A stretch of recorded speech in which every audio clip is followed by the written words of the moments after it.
This is a counseling session, okay? So way back there, way back on the little grassy knoll back there, right? Can you hear me pretty good? Okay, good. So I get asked a lot of questions, and I'm all over this country right now. Like, I was in Georgia till midnight last night with a bunch of people way up in North Georgia, close to Tennessee border. And I get asked this a lot, and I'm going to answer it. And the question is, what do I do? Right? What can I do? So you've been hearing that from a lot of people up here today, and I just want to go over some of these people. I mean, Kimberly Fletcher, Moms for America. Yeah, is Kimberly still here? Yeah. So like these, she's got her little flyers, brochures here. When she finished, a few people came up and grabbed them. I mean, if you want to help somebody, help Kimberly Fletcher, Moms for America. She's been around since 2004. She's a grounded nonprofit. She works her rear end off. She's got a national organization in all 50 states. If I got a problem in one state in this country, I can call Kimberly up and say, who's your mom in whatever state? And she makes a phone call, and they're right there. Okay, but I will tell you, we are millions of us facing trillions of dollars. As Alfie Oak said, this business about conservative dollars, right? Because some of you don't know how to serve. Some of you will not be able to just because it's not in your fiber. It's not in your makeup. And you know what? That's okay. It's not something that I totally understand because that's hard for me to understand. But I have compassion for people that are in that position, and it might be for a variety of personal reasons, and that's okay. But one way that you can serve, when all those letters come into your mailbox asking for $1 from whatever, this organization or that organization, you start looking at the people that you're hearing, like people like Kimberly or these others, the mama bears from Iowa, right? So you start looking at these people that are standing up as champions for this country. I mean, what is the matter with America first, right? What is the matter with saying America first? But I will tell you, we have a whole bunch of people, about 75 members of the 535 who are in Congress are members of the Democratic Socialist Party of America. You don't even know that. Everybody goes to Ocasio-Cortez, Ilhan Omar, Bernie Sanders. There's a ton of them. There's a lot of them. They're members of a socialist party. So, there's been things that have been happening in this country that we've sort of given up on. We've sort of forgot about. We've taken for granted. So Kimberly Fletcher, Iowa Bears, Kimberly Reichs and Emily, and they're beautiful children. I mean, they're beautiful children that they are up here. I mean, these women, like you saw, they're not like some mega stars from Washington, D.C. These are moms that got, and I will tell you, like my mother used to say, woe betide you, when she would say that, right? And that meant that you were now on her, list, right? You were on the wrong side of my mother. If you got on the wrong side of my mother. So right now, the federal government is on the wrong side. They're on the wrong side of moms. And I'm going to tell you what, if there's one thing, it's like any human instinct, right? We take care of our children, especially moms. So when we talk about mama bears, we talk about Mothers for America, Women Fighting for America, Moms for Liberty, all these different organizations.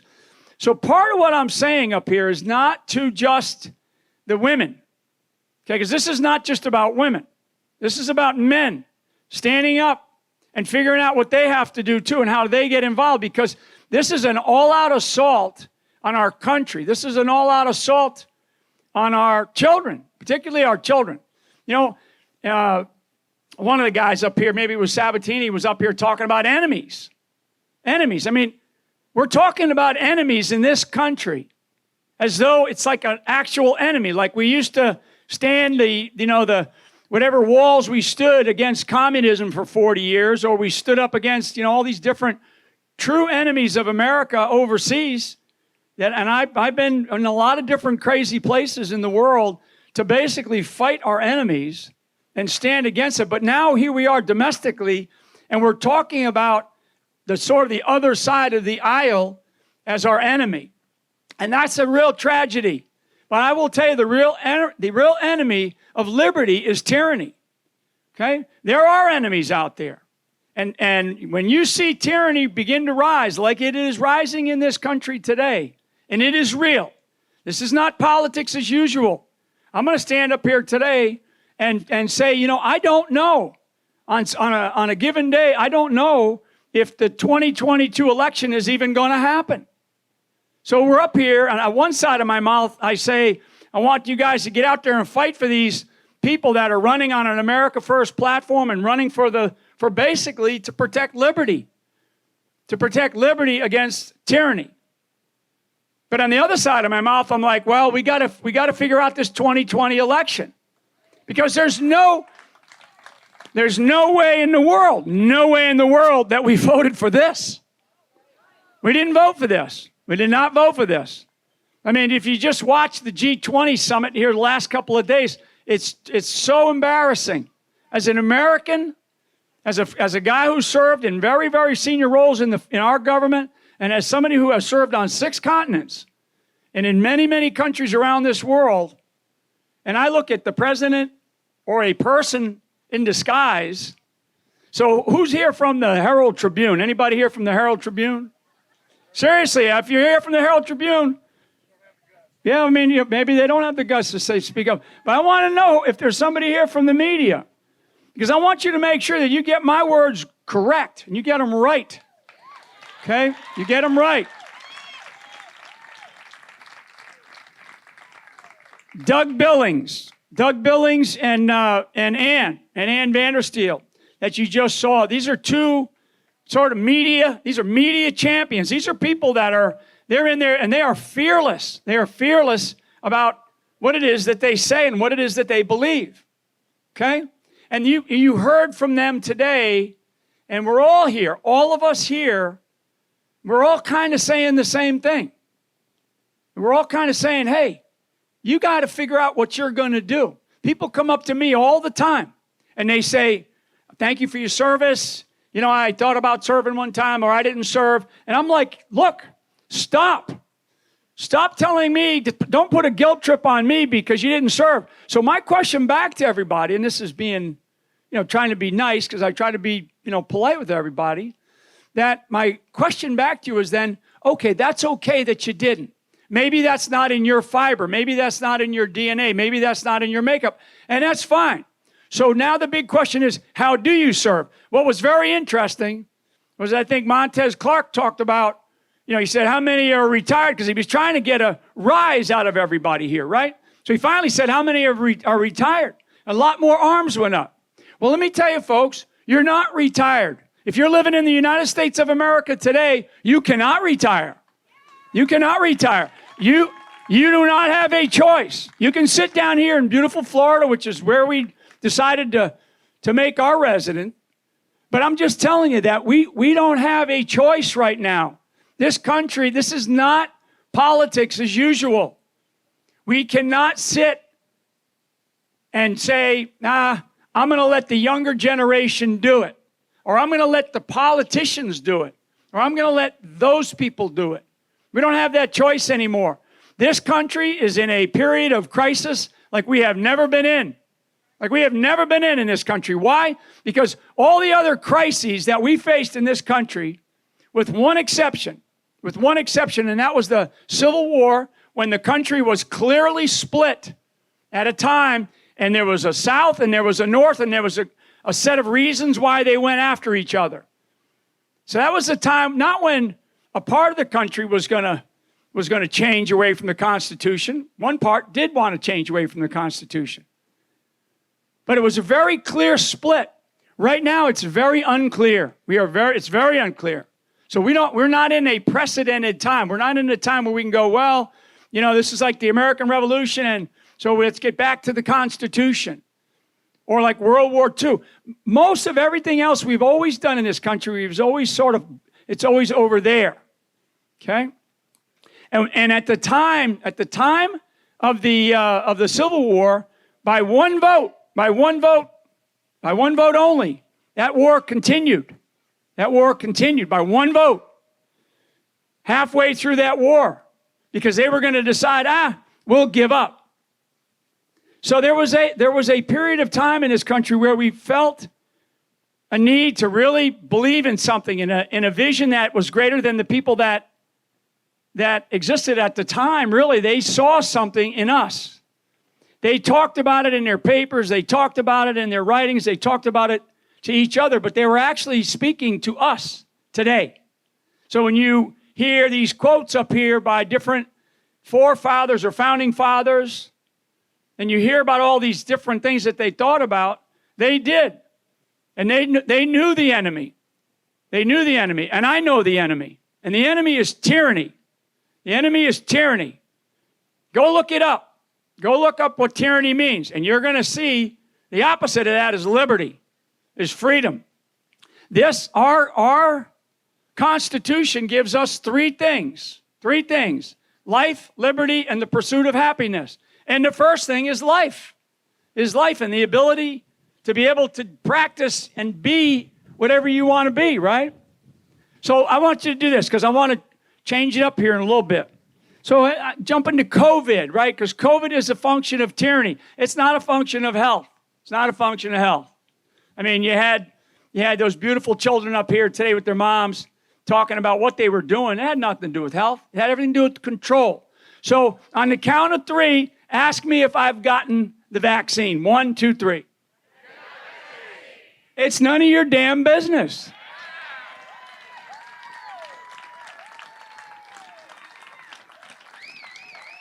Did you get tested for HIV lately? So we are being imposed upon by our government, and I do recommend you go and spend a little bit of time reading the Constitution. It's 4,500 words. Takes about an hour to read it. And the thing that I want you to focus on is what the Constitution says about what the responsibilities are of the federal government. There's very, very few. Yet over time, they've usurped the ability of the Constitution to be able to perform its duty as a document, and therefore they have taken greater control over our lives. Now, how do we get here? We got here because we kind of gave up, okay? So I'm not one to stand up here and tell you all that it's their problem in Washington, D.C., or it's their problem in Tallahassee, or it's their problem, in Sarasota at the county seat or whatever. It's not. School boards. Yeah. We're deeply involved in school boards across this country right now.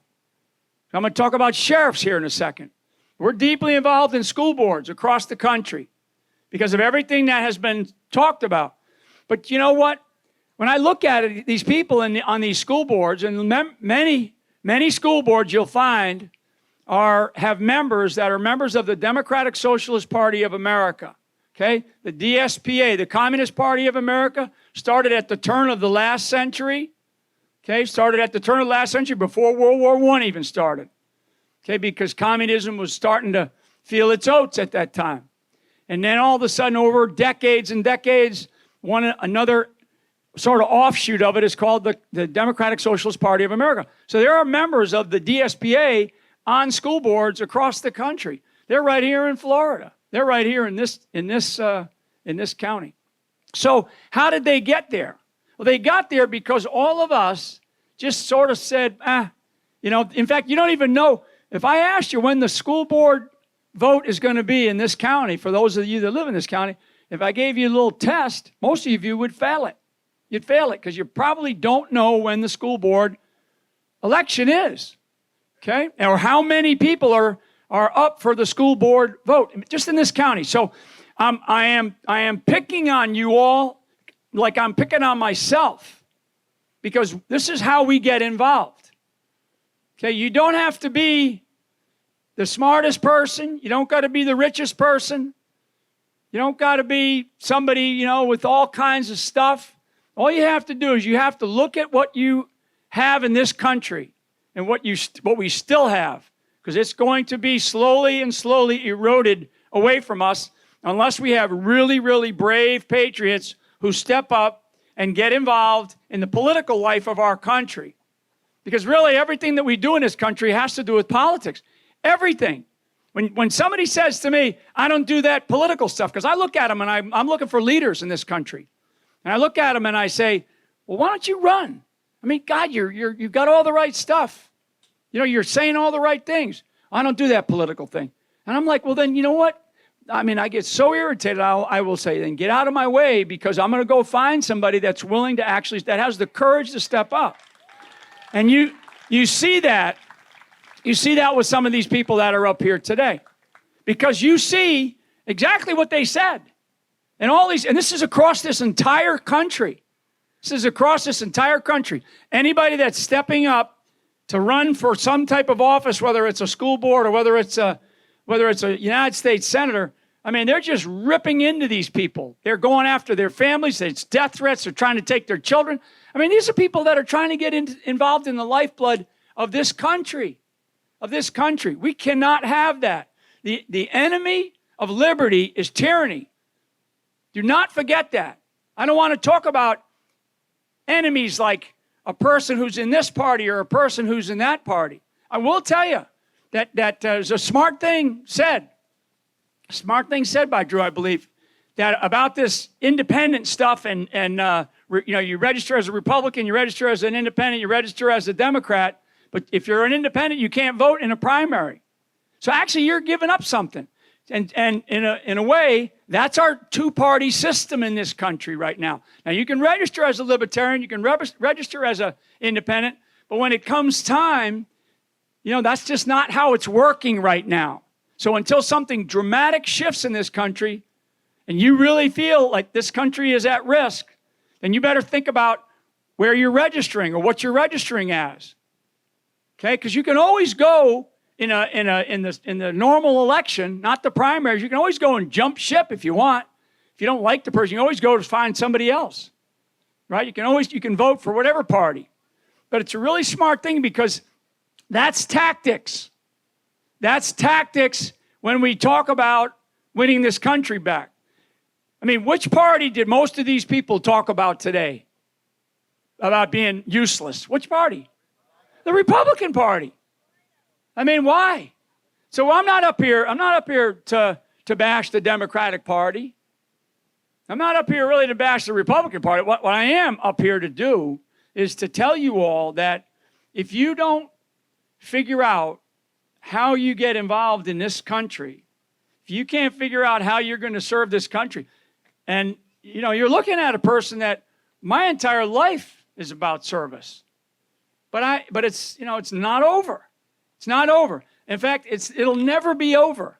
For certain of us, it never ends. And so how do you do it? Who do you engage? How do you get involved? Are you registered to be a precinct volunteer, to be a poll watcher? Do you know when they do training for precincts? I can tell you exactly how the Democratic Party does precinct training, and then who they put in charge. And they know in detail. They know exactly where to put people, where to put the thugs, where there's going to be a lot of people voting, and where not to worry about too much, because there's not going to be many people voting, particularly in a particular precinct. I mean, this is the kind of detail, this is the kind of minutia that the Republican Party has failed at. Failed. That number, whatever it was, 200,000. These are all over the country that we are not filling. We're not filling. Even though, I will tell you, even though the Republican Party people, you all, we out-register the Democrats, I mean, at a rate of probably about nationwide, probably 4 to 5 to 1. In some states, it's like 20 to 1. Okay, I can tell you, in the prior to the 2020 election, in the state of Pennsylvania, there were 232, from 2016 to 2020, there were 232,000 Republicans, new Republicans who registered between 2016 and 2020. 232,000 newly registered Republicans. Democrats, 21,000. So how did Pennsylvania, I don't want to get into the whole election integrity thing, but this is the level of stuff that we have got to know about. So for those of you that are out here and you want to figure out, okay, what am I going to do? What can I do? What can I do? That's why I say this local action has a national impact. I mean, you see a person like Kimberly. She wrote a scathing letter, and it's a great letter, and I hope you go find her website and throw a little bit of money at them, but also read her letter. It's just awesome.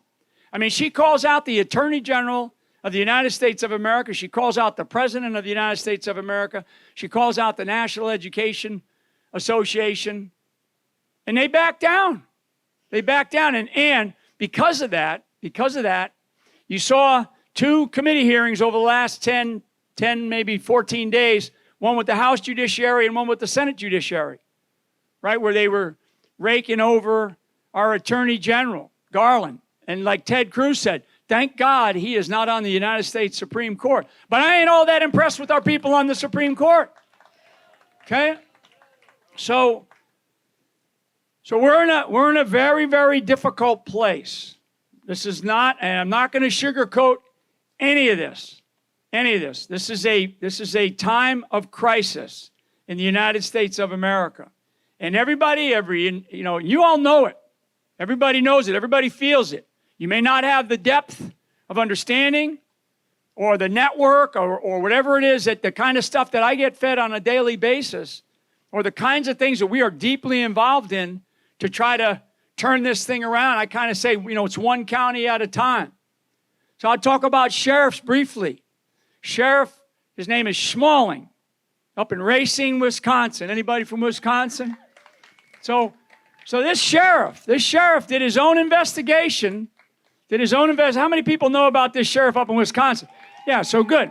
So about half. So I'm gonna go through briefly what he's doing.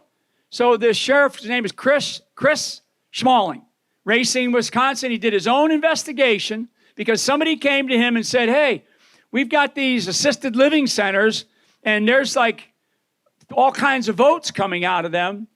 And it means that, that there's probably 7 or 8 people per room in this assisted living center. And so he dug into these things. And he found out there was extraordinary fraud in his county, and he started working with other sheriffs. Okay, he had other sheriffs just do scratch the surface stuff up in Wisconsin. And then they started looking at tenement housing, right? Tenement housing up in his area.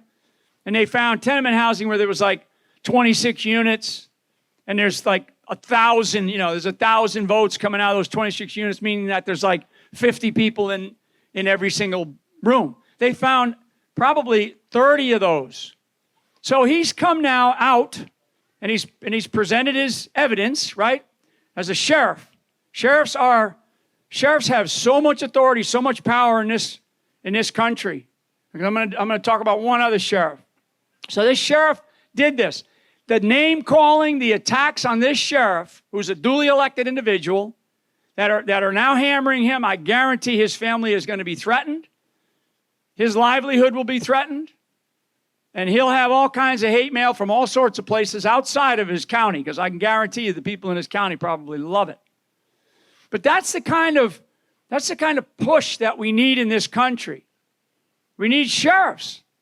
It's called the doctrine of the lesser magistrate. It comes out of something called the Magna Carta, which is a function and a foundational element of our Constitution, the doctrine of the lesser magistrate. Okay, we all know the story of Robin Hood, right? And the sheriff of Nottingham. Well, he was the bad guy, but in the case of sheriffs in this country, that whole thing was created out of something that happened in the 1200s. So now we start to see sheriffs stepping up. Some of them are not stepping up. The sheriff of Maricopa County, not stepping up. There's a Sheriff Coe down in what's called Kinney County. It's a border county in Texas, because Governor Abbott has failed to do his duty as a governor. Okay? Governor Abbott has failed to do his duty as a governor. So Sheriff Coe, he basically said, I'm going to deputize 100 men. We're going to do 2 weeks of training. He's got a great background. They're down there training on weapons, or training on communications, or training on operations. And then he's going to put them out on the border. And he actually said, we're going to build a fence around our county that touches the border. And he told his buddies on his north and his south, the sheriffs, he said, they ain't coming in my county. They're not coming in my county. So if they go in here, so be prepared because they ain't coming here anymore. Okay, so that's a sheriff that has the authority, legal authority, constitutional responsibility to do this kind of thing. Again, we were up here. This nation with 13 colonies had the states have more sovereign authority than the federal government, because we were 13 colonies. So everybody, when it was created, we were created with sovereign borders. Okay, so every state had a responsibility, and as the Constitution was created, to protect it. So here we have another sheriff, and there's a couple of other examples. There's a sheriff up in Virginia. He's been doing some great things to fight for the Second Amendment, because the governor up in Virginia, the current governor, said, we're going to come down, we're going to take everybody's guns away. And the sheriff said, not in our county. You're not going to take them from our county. And so that's Culpeper County. Culpeper County. Go look that guy up. He's phenomenal. He ought to be the governor. He ought to be the governor. So all I'm telling you tonight here, with everything that you've heard, and I want to just say, there's a lot of volunteers here, a lot of people that put this thing on, and there's a lot that's going on in this country right now. But when you walk away from these things, these are not cheerleading sessions. These are not pep rallies, really. This is an internal, focus group, right? And I want you to internally focus on what it is that you can do for this country. What can you do? What will you do? What are you able to do? What skill set do you have? And I'm not talking to the people that are younger than me. Okay, maybe a couple of years younger than me. I'm really talking to my generation, because my father and my mother, my father's a World War II and a Korea War veteran. And thank God my mother decided to marry him and have 9 children. But I'm telling you, my parents, they turned over, and my parents, as they reflect on and relate to that entire generation, they turned over to us and they said, here's a great country. Go work hard, be good to others, be a lifelong learner. Don't ever quit, don't stop, don't complain, get involved. Okay? And that's what we did. Right? That's what we did. So now, my generation, as I look around this audience, okay, my generation is about to now turn over to the next generation, the next 2 generations, the next whatever generations, a country that's a communist country, that's a socialist country. So we still have an opportunity here. We really do. When Alfie's up here talking, I hope you really paid attention to some of what he said, because it's very, very optimistic outlook, and I agree, because like our buddy Mike Lindell always says, various miracles happen, and these miracles happen, and in a way, I have a tough time because my middle name is Thomas, so I'm doubting Thomas, right? But in a lot of ways, maybe this is what this country needed, was a good kick in the rear end, because we still have all of this beauty, we still have all of this stuff. We have it all still. And we look at it, we go, how can they not want this? How can they do this? How can they, and you say, well, nobody would want this kind of stuff. Yeah, communists do. Communists do. Okay? I have had the privilege of serving for this country in a lot of places around the world. And I have been in the worst possible, most depraved countries on the planet. On the planet. I've seen corruption. I've seen filth. I've seen just incredible human behavior that you would never want your child to even understand or to comprehend. And now, as I stand here today and I think about what's happening in our own country, the depth of corruption, the deep state, whatever you want to call it. We have a problem, and the problem is in different places in this country. But the biggest problem is complacency. It's our own complacency. So Yeah. So you when you leave here tonight, in this in this beautiful night, and when you leave here and you go away, not just tomorrow, but you think about it. I want this to sink in for the next couple of days. Maybe sink in as we move towards a Thanksgiving, which is a very historic. No other country on the planet celebrates Thanksgiving. Okay? Thanksgiving isn't some international holiday, right? So as we move towards Thanksgiving in the coming couple of weeks here, really, I want you to reflect on what it is that you not, can do, but what you must do. And you start to talk to each other about what talents do I have. It doesn't matter what you did. In fact, what you did, it may be part of who you are and gives you the wisdom and gives you some insight and maybe some talent. So leverage it. But now it's what you're going to do. It's what you're going to do. And everybody has a responsibility. I mean, you really do. I want to have a good time like anybody.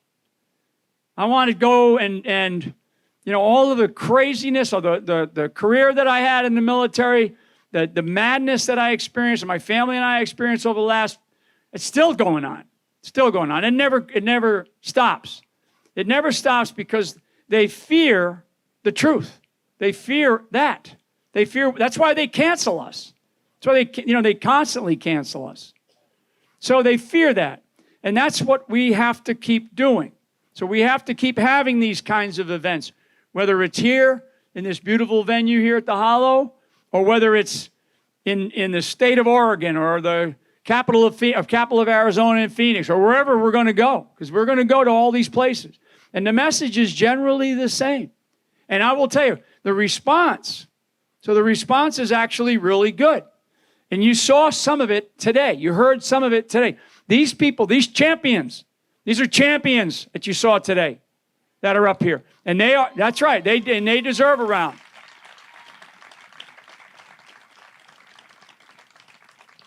So we have to continue to go find more of these champions all over the country, and we are. And when they see and hear examples of two moms who took on, and in about a month, they were in front of the governor of a state having a law signed on school boards, okay? Now, you also heard, I forget which one said it, maybe it was Sabatini, said something about, well, they're right back up to their old tricks here in Florida, right here in this county, okay? Up in Orange County, I believe, and I think in Broward County.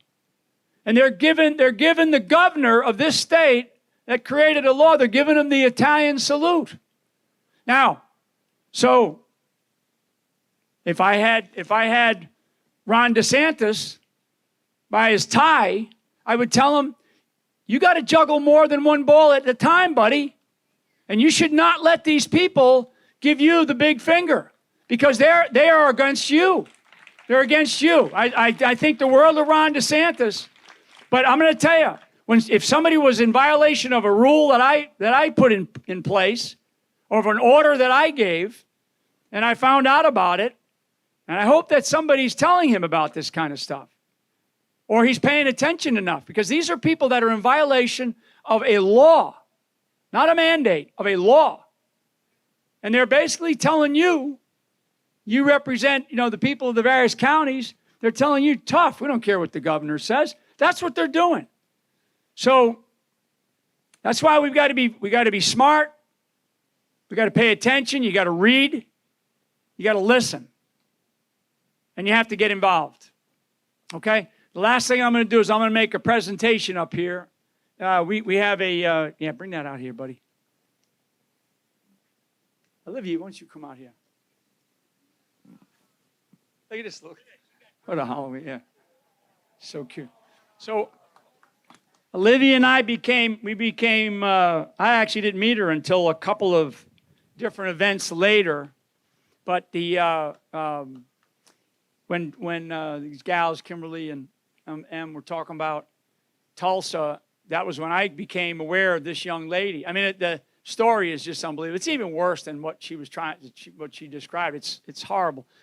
But you see this beautiful little child, and now she's got this level of confidence. And give me your hand, huh? I love the fact that and I do this routinely, bringing children up on a stage because it's like it instills confidence. She doesn't know what the heck which end is up. She just knows that she's standing up here on a stage and she's happy because her mom is taking care of her, right?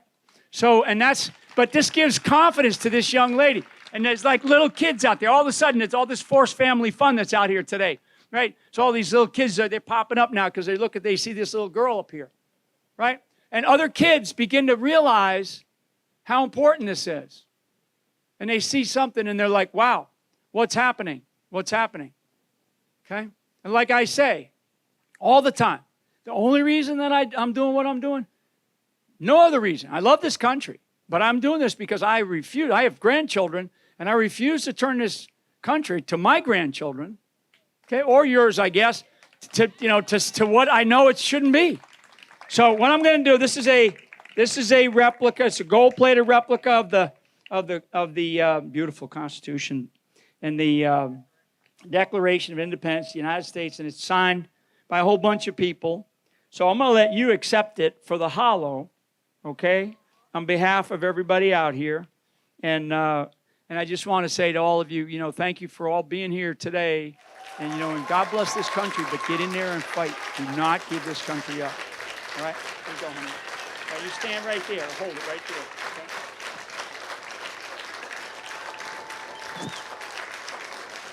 Yeah. Fight like a Flynn.